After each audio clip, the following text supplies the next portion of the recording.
Hey, what's up? Welcome back to sa ating channel dito sa Boss TV. Alright, so tayo nagbabalik-balik mga kababayan. At eto, pag-usapan natin, no? Eto po isang matinding regalo ni VP Sara sa birthday ni PBBM mga kababayan, no? Inalayan po niya, no, ng isang matinding tula mga kababayan.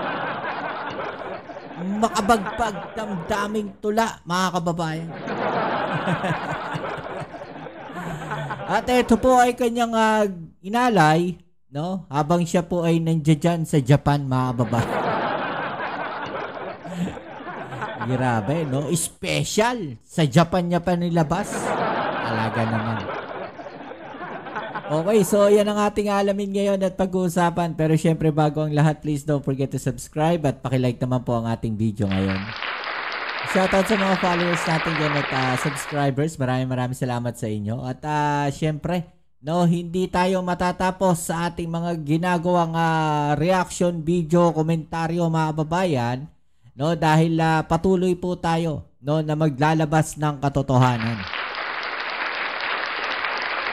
At ito na nga, no, grabe kung matatandaan ninyo, siya po ay dating DepEd Secretary, mga babayan.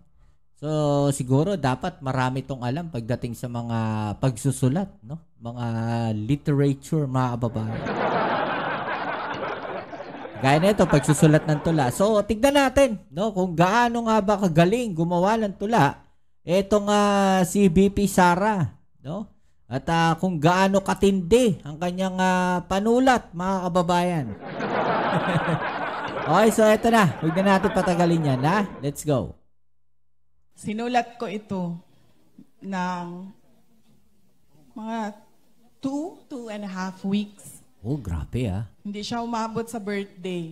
Hindi nyon, mga kababayan. 2.5 weeks daw. So, ilang araw yun? 2.5 is around mga 14, 17, 18 days, mga kababayan.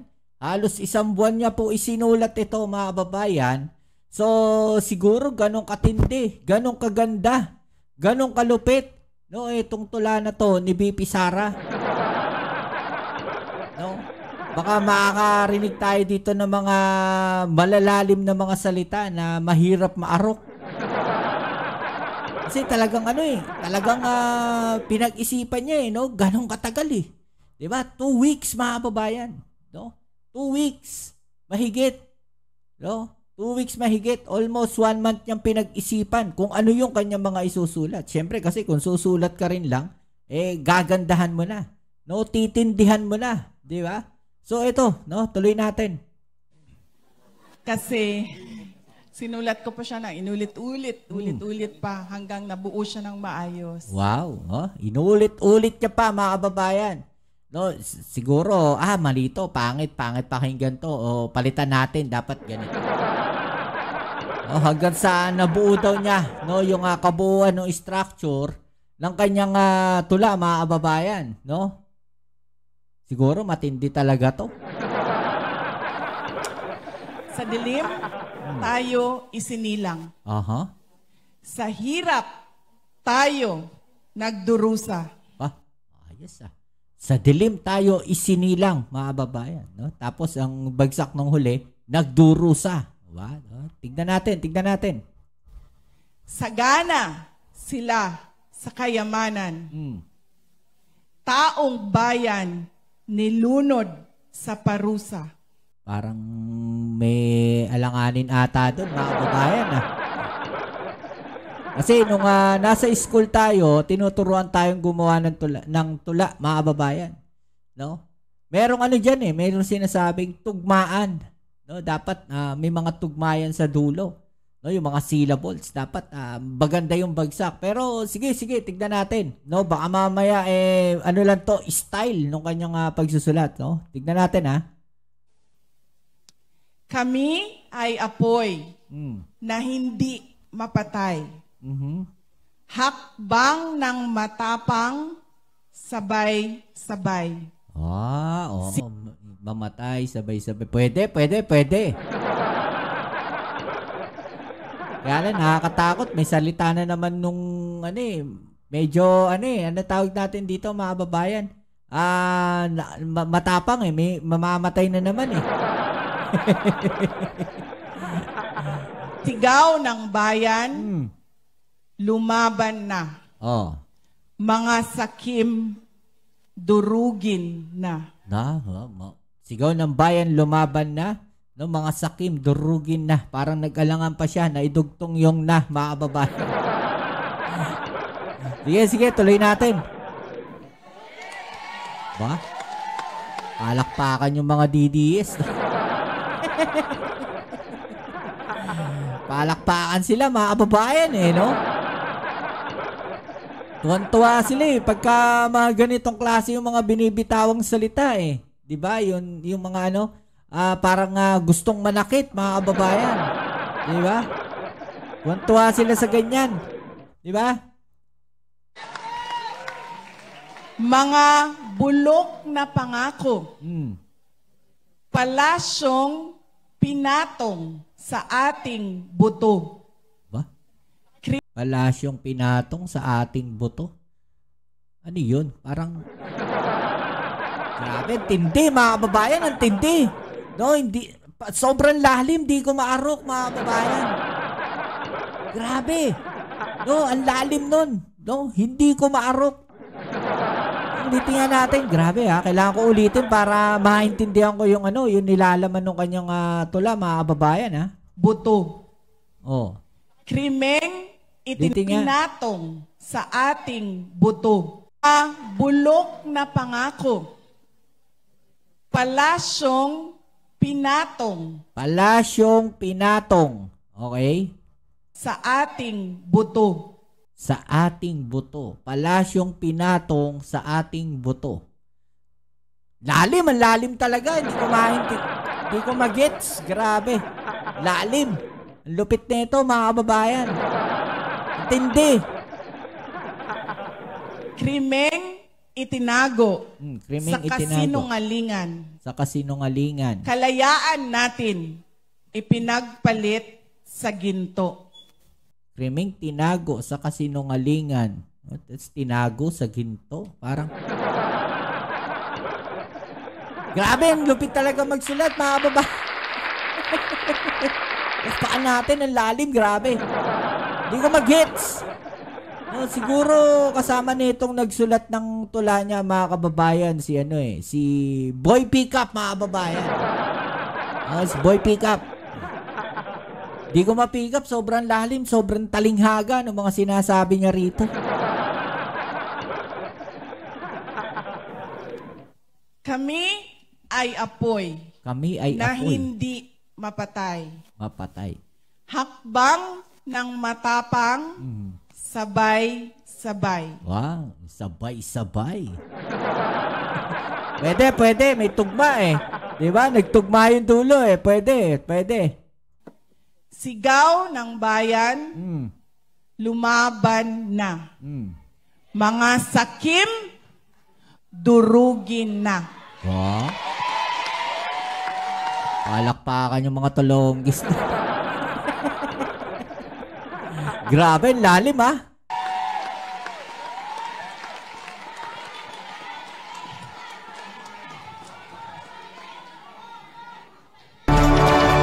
Yun na yun, mga kababayan, no? Napakamot ako sa ulo Sobrang lalim, mga kababayan, di ko maarok. Ang tindi. No, ang tindi nung inalay niyang tula, no, para kay PBM. May naintindihan ba kayo? May naintindihan ba kayo doon sa kanyang isinulat, mga kababayan? No? So, sobrang tindi, nagpalakpakan yung mga DDS. Tignan natin, no?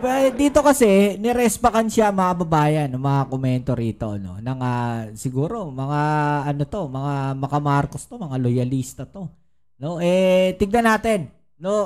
Ikumpara natin ngayon, yung sulat na itong mga ordinaryong mamamayan, sabihin natin, kumpara doon sa sulat ng Vice President ng Pilipinas. Pero basahin muna natin to Sagana kayo sa yaman, huwag mo iset aside sarili mo. Saka huwag mo gamitin yung matitinong tao mo na nasa rally ng September 21. Ang kanyosan hinang lahat ng mga nangyayari. Budol talaga kayong mag-anak. Budol daw. O eto mga babayan, no? Tignan natin. Merong nagsulat dito sa komento. Ano? Tignan natin kung gaano kalupit, no? Kung gaano naman katindi. Dapat mas matindi to, Kasi nakakahiya doon sa sa Vice President natin kung hindi ganun katindi yung panulat ninyo. Dapat malupit, no? O eto mga kababayan, sabi dito, si Dora Pagala-gala, daig pa ang turistang gala. Ba, malupit to Si Dora daw Pagala-gala, daig pa yung turistang gala, mga kababayan, no? Palagi siyang out of the country, mga kababayan, no? At kung saan-saan po siya nagpupunta. Parang turista nga naman na pagala-gala. 'Di ba? Kasi may mga turista na mapere, 'di ba? Punta ng punta kung saan-saan, 'di ba? Sabi dito, dalay isang katerbang bantay. Daig pa ang may banta sa buhay. Kasi sinasabi nga, no, Vice President siya. Kaya kailangan niya ng maraming bantay. 'Di ba? Kailangan niya ng maraming bantay. No? Ang ginagastusan lang naman daw niya, no? Baga, yung mga niya, yung mga security guards niya. Kasi Vice President siya, sabi ng isang kongresista. 'Di ba? Kaya dapat lang na may mga security guard siya. At yung pamasahe niya, no, yun yung personal, no, na ginagastos ni BP Sara.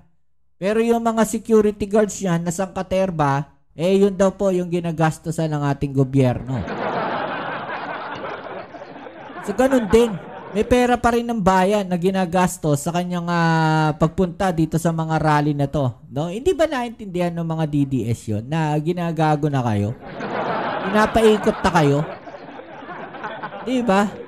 Nagrarally siya dyan para kalabanin yung gobyerno, no? Hindi para hindi para tulungan yung gobyerno, 'di ba? Para mag-rally siya. So ginagamit niya yung pera ng bayan para sa security guard niya, no? Pero pera ng bayan po yung ginamit to. Tuloy natin. Laging hangad kadiliman para sa bayan. Upang hindi makita ang katotohanan. No? Ito yung matindi rito, mga kababayan. No? Laging hangad daw yung kadiliman para sa bayan upang hindi makita ang katotohanan. Parang nangyari sa Tokhang, mga kababayan, di ba? Ito nyo naman yung nangyari, no? Doon sa mga Senate tsaka sa hearing po sa House of Representatives. Di ba? May mga malaking pasabog po doon. Di ba? Huwag magpalinlang, kunway mapagmalasakit, gayong ang tunay na nais, siya ang pumalit sa punong matuwid. No, yun yung katotohanan doon.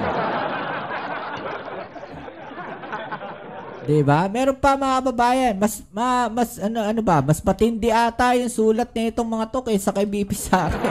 Makikita niyo yung structure Diba? Makikita niyo yung structure. Merong tawag dito? Merong tugmaan sa dulo. Kagaya nito. Gawa din ako ng tula. Ating BP na si Dora ay natulala. Natulala daw mga babae. Ang kanyang itsura ay mukhang kaawa-awa.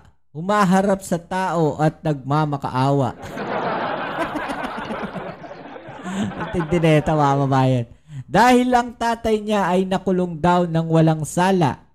Kung ako sa iyo, ikaw mamahinga ka na. Diba? Dahil ang pera ng taong bayan ay inubos nyo na. Huwag ka sanang magagalit sa muntikong tula. Diba? Dahil yung ginagawa mo ay hindi na tama. Dahil puro paninira ang iyong ginagawa. Oo nga, no? Hanggang dito na lamang aking tula. Baka si Inday ay biglang matulala. Mas maganda pa tong mas maganda pa yung tula nitong mga to, mga babayan Paano kaya nakapasa ng ano to, ng English tsaka ng Filipino itong si BP Sara, no? O kaya yung baka may subject silang literature. Kasi yung literature sa amin, nung nag-aaral kami, ano eh, kasama sa ano yan eh, sa English tsaka sa Filipino subject eh. Yung pagsulat ng tula, di ba? Meron sa English niya, tsaka meron sa Filipino subject niyan. No? Paano kaya nakapasa itong si BP Sara kung ganyang klase siya sumulat ng mga tula? O anong masasabi niyo dyan, no? Medyo ano lang yung video natin ngayon, iniksian lang natin, no? Pero syempre, abangan niyo po, marami pa tayong mga video uploads, no? Medyo nagbabawas lang tayo ng konti ngayon. Okay, so kita-kits tayo. Abangan niyo po palagi yung ating mga reaction video, mga uploads natin. Maraming salamat po sa inyong suporta. Kita-kits tayo sa ating next video upload. Dito muli ang inyong Kuya Mobs sa Mobs TV. Peace. I'm out.